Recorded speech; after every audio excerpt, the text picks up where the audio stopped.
Popular life insurance company লিমিটেডের premium আয়ের লক্ষ্যমাত্রা অর্জনকারী কর্মকর্তাদের সম্মেলন হয়েছে। কক্সবাজারের একটি হোটেলে আয়োজিত অনুষ্ঠানে প্রধান অতিথি হিসেবে ভার্চুয়ালি যুক্ত হন কোম্পানির চেয়ারম্যান মোহাম্মদ জহিরুল ইসলাম চৌধুরী।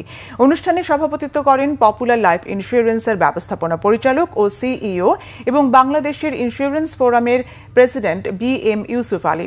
ধন্যবাদ জ্ঞাপন করেন কোম্পানির অতিরিক্ত ব্যবস্থাপনা পরিচালক বি.এম. শওকত আলী। উপস্থিত ছিলেন অতিরিক্ত ব্যবস্থাপনা পরিচালক নন্দন ভট্টাচার্য ও মোস্তফা হেলাল কবির, ঊর্ধ্বতন উপব্যবস্থাপনা পরিচালক আলমগীর ফিরোজ রানা, উপব্যবস্থাপনা পরিচালক ও সিএফও এস.এম. আরিফিন কাদের, ঊর্ধ্বতন উপব্যবস্থাপনা পরিচালক সৈয়দ মোতাহার হোসেন, নওশের আলী নাইম, মোহাম্মদ আবু তাহের ও মোহাম্মদ হাবিবুর রহমান, উপব্যবস্থাপনা পরিচালক ইমাদ উদ্দিন আহমেদ প্রিন্স, কামাল হোসেন মহসিন, খলিলুর রহমান শিকদার ও মোহাম্মদ এনামুল হক সহ ঊর্ধ্বতন কর্মকর্তারাও এ সময় ছিলেন।